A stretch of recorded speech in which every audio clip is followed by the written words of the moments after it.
Good evening বন্ধুরা, সবাই কেমন আছো? আশা করি আমার বন্ধুরা সবাই ভালো আছে। বন্ধুরা, আমরাও সবাই ভালো আছি। তো সবাইকেই কিন্তু বলে দিচ্ছি, এটা কিন্তু আজকের ভিডিও, মানে 25শে ডিসেম্বরে বিকেলবেলার ভিডিও, বুঝতে পেরেছো?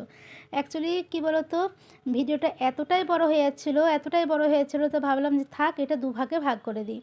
তো যার কারণেই একটা টাইম সকাল থেকে একটু করেছি, আর বিকেল থেকে দুভাগে ভাগ করে করেছি, বুঝতে পারছো? আর পুরো ভিডিওটা দিতে গেলে প্রায় 20 থেকে 25 মিনিট হয়ে যাচ্ছিলো। তো আমার ভিডিও এমনিই সত্যি কথা বলতে দেখতেই চায় না, তার মধ্যে যদি 20-25 মিনিট ভিডিও করে দিই তাহলে তো আর কেউ দেখবেই না। সেই চিন্তা ভাবনা করেই কিন্তু ভিডিওটা দুভাগে ভাগ করেছি। তো সবার কাছে রিকোয়েস্ট, কিন্তু ভিডিওটা স্কিপ না করে পুরো ভিডিওটা দেখো। তো আমরা সায়েন্স সিটির দিকে কিন্তু আজকে 4টা 10-এ ঢুকে গেছি। এত মাথা যন্ত্রণা হচ্ছিলো, তো তোমাদের দাদা এসেই মোটামুটি পা হাত ধুয়ে, মানে জামা প্যান্ট চেঞ্জ করে পা হাত ধুয়ে 1 কাপ করে একদম কড়া কড়া করে কফি বানিয়েছিল। কফি টফি খেয়ে আর কোনো চিন্তাভাবনা নেই, চুপচাপ টান টান হয়ে শুয়ে পড়েছিলাম। ঠিক আছে, তবে হ্যাঁ, সবাই কিন্তু ফ্রেশ হয়ে শুয়েছিলাম। তো যাই হোক, দিয়ে ঘুম থেকে উঠে তোমাদের দাদা একটু চোখটা লেগে গেছে। তোমাদের দাদা বাজারে গিয়েছিলো, বাজার থেকে এনেছে মাংস, ধনেপাতা আর নতুন আলু এনেছে। ঠিক আছে, দিয়ে একটু মুড়ির জোগাড় করেছিল, শসা, পেঁয়াজ, চানাচুর, সরিষার তেল, কাঁচা লঙ্কা দিয়ে মুড়ির জোগাড় করেছিল। ওই করেছে কাটাকুটি করে দিয়ে, এবারে কী বলো তো, মুড়ি টুড়ি মাখিয়ে খেয়ে দিয়ে তোমাদের ভাইপো খাবে না বলে সেই ঘরে ঘুমাচ্ছিল। কিন্তু তারপরে আমার মন টানেনি, আমি যে তোর যাও তো, ছেলেটাকে ডাকো তো, বলে একটু খেয়ে দে তারপর আবার ঘুমাবি। তাই হোক, তোমাদের ভাইপোকে ডাকতো, তোমাদের ভাইপো কিন্তু আবার উঠে খেয়েছে। খেয়ে দিয়ে দেখো, বলছে বাবা একটু পকোড়া হবে না? বলছে ওরে বাবা, এই খাবি না বলছিলি, ঘুম থেকে উঠবি না বলছিলি। তো যাই হোক, তোমাদের দাদাই কিন্তু আজকে কুটে বেটে রান্নাটা বসিয়েছে। বললো তোমার কাছে কিচ্ছু করতে হবে না, তুমি বসো, আজকে তোমার ছুটি, আজকে পুরোটাই আমি রান্না করবো, কুটা বাটা সমস্ত কিছু তোমাদের দাদা। তবে সত্যি কথা বলতে, তোমাদের দাদার হাতের রান্না কিন্তু ভীষণই ভালো, ভীষণ ভালো রান্না করে, আমার থেকে ভালো রান্না করতে পারে ও। ঠিক আছে, তো যাই হোক, ভালোই তো হলো। সত্যি তো বলতে এত ঘুরেছি পা হাত পুরো যেন টান টান যন্ত্রণা হচ্ছে, বুঝেছো তো? আর ওই যে বললাম না, মাথা যন্ত্রণা কি বলবো নাকি, যেখানেই যাই না কেন সেখানেই টিকিট বলছে হাউসফুল হাউসফুল। তো যাই হোক, দেখো মাংস কিন্তু কষানো হয়ে গেছে। তো আজকে আমরা খাবো অনেক বছর পর মাংস কষা। সত্যি তো বলতে কী বলো তো, এখন এত মাংস ঘন ঘন হয় না, এখন মানে কষা খাওয়া হয় না সেরকমভাবে। আগে সত্যি কথা বলতে মাংস হলেই কিন্তু প্রতিটা বাড়িতে, আমার মনে হয় প্রতিটা বাড়িতেই, আমাদের বাড়িতে নয় প্রতিটা বাড়িতেই মাংস কষা তোলা হতো একটা এরকম ডিশে করে, দিয়ে পুরো পরিবারের সবাই মিলে গোল হয়ে বসে ওই এক থালা থেকে মানে একটু একটু করে নিয়ে খাওয়া হতো। তো যাই হোক, তোমাদের দাদাও আজকে মাংস তুলে ফেলেছে কষা কষা একদম। আর যা সুন্দর একটা গন্ধ উঠছে গো, কী বলবো।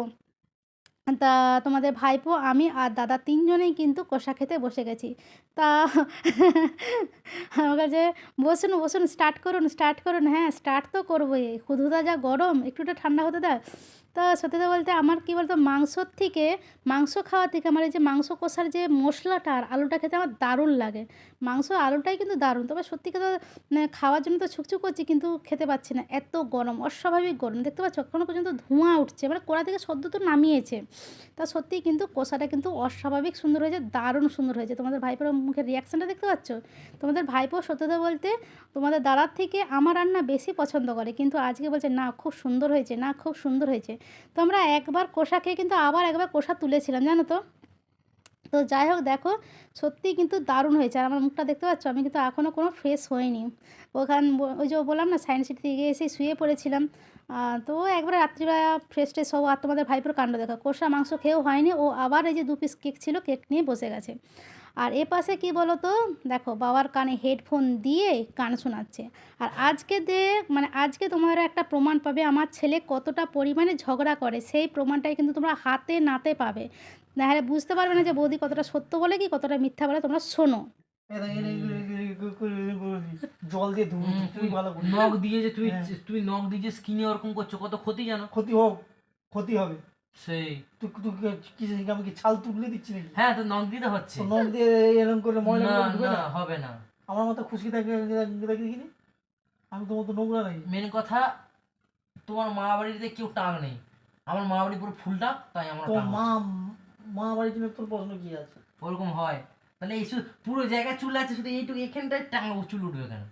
আমি এই এরকম যে করে মা রাতে আমি ফোন ঘাটি, দেখি। কোথাটা শুন, না, রাতে ঘুমের জন্য না। তুমি চা- রাতে ঘুমেননি বলে কেন?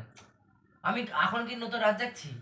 কবে থেকে আমি রাত জাগি? রাতে মুভি দেখি, তুই চুপ কর, কার্টুন দেখি। বেশি বকিস নি তুই একদম। ঠিক আছে? মাথার জিনিস একটা নোংরা থাকলে ভালো করে তো ধুতে হবে। তুই যদি এক মুখ জল দিয়ে মাথাটা গেলে করে বলি নোংরা হয়ে যাবে। ঘরে কোনো একটা পোকা ঢুকেছে, কিছু মাথায় বুলেছে। হ্যাঁ, তোর মাথায় বাহ! বুলে যায়। পরে বুলে যায়, মাথায় বুলে যায় তো ওই পোকা ওরে কামড়ে দিচ্ছে। ভগবান, সত্যি। একদিন বলছে আমাকে কি কামড়ে দিচ্ছে দেখো পোকা একদিন। ওরে বাবা রে, আমি তার কেউ শুনেছো যে পোকা মাথায় বুলে গেলে যে চুল উঠে? আমার ছেলের কাছে অনেক কিছু জিনিস নতুন। প্রত্যেকদিন দৌড়াতে যাবো, প্রত্যেকদিন। তুই চুপ কর। গরমে দৌড়ায় না, সিদ্ধে দৌড়ায়, সিদ্ধে উঠতে পারিস না। গরমটা ওর প্রত্যেকদিন পেটে বেল পড়ে দৌড়াবো। হ্যাঁ, বাবা, তুই অনেক তুই কিছু যে করবি। বলেছিস এই অনেক। না দৌড়াতে হবে এবার। এই এত শরীরে এত চর্বি থাকে ভালো। তোর চর্বি কোথায় আছে দেখুন। ওই যে গ্যাসে ফুলে গেছে। টাইমে টাইমে ঘুম থেকে উঠবে না, জল খাবে না, ঠিক আছে? তার মধ্যে মানে কি বলবো, বলার নেই কিছু। তাহলে মানে পেটে খাবার নেই, এদিকে যদি ট্রিটমেন্ট করে কি হবে?